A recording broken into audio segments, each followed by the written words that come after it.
افق سے پرے اسرار اور تاریکی کے عالم میں طارق نام کے ایک مسلمان جنگجو نے خود کو ایک ایسی جنگ میں الجھا ہوا پایا جو اس کی مہارت، ہمت اور عزم کا امتحان لے گی جیسا کہ اس کے ساتھ پہلے کبھی نہیں ہوا۔ درقان کی سرزمین جو کبھی اپنے سکون کے لیے مشہور تھی، اب ظالم سلطان حرب کی ظالمانہ حکمرانی سے دوچار تھی۔ طارق بہادری سے بھرے دل کے ساتھ ایک تجربہ کار جنگجو تھا جس نے طویل عرصے سے اپنے لوگوں کی حفاظت اور درقان میں امن بحال کرنے کا عہد کیا تھا۔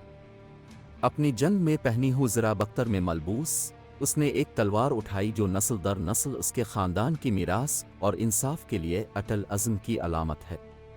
جیسے جیسے بغاوت کی سرگوشیاں تیز ہوتی گئیں، طارق نے بہادر باغیوں کے ایک گروپ کے ساتھ افواج میں شمولیت اختیار کی جسے حق کے محافظ کہا جاتا ہے۔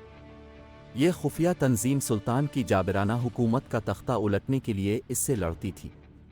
اپنی متنوع مہارتوں اور غیر متزلزل عزم کے ساتھ حق کے محافظوں نے ایک ناقابل تسخیر قوت تشکیل دی۔ ان کے سفر نے انہیں غدار خطوں، بھول بھلا کے غاروں اور مخبروں کے ساتھ خفیہ ملاقاتوں سے گزارا۔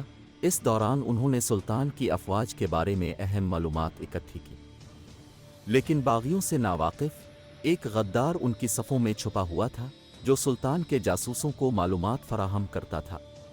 ماحول کشیدہ ہو گیا اور شکوک فضا میں معلق ہو گئے۔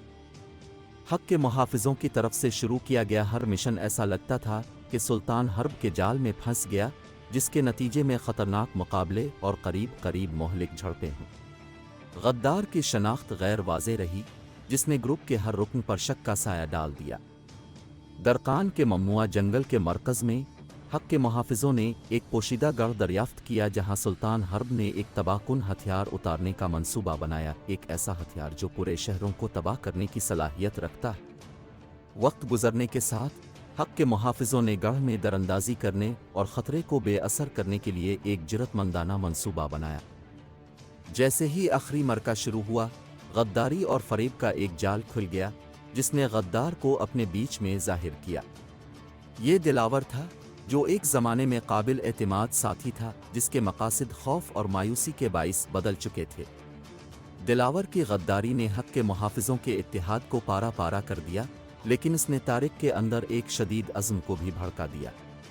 طارق، جو اب غدار کے علم سے بوجھل تھا، دلاور کا مقابلہ دل کو چھونے والے جھگڑے میں ہوا۔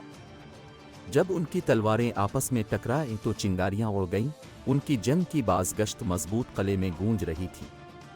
یہ نہ صرف جسمانی صلاحیتوں کی بلکہ نظریات اور وفاداریوں کی جنگ تھی۔ ایک لمحے میں طارق کا انصاف پر اٹل یقین اور اس کی سراسر مہارت غالب آ گئی، دلاور کو غیر مسلح کر کے اور اسے گھٹنوں کے بل لا کر۔ اس کی آنکھوں میں اس نے پچھتاوا اور اس کے اعمال کی کشش ثقل کا احساس دیکھا۔ طارق نے انتقام پر رحم کا انتخاب کیا، اس کی جان بخشی، لیکن اس بات کو یقینی بناتے ہوئے کہ اسے اپنی غداری کے نتائج کا سامنا کرنا پڑے گا۔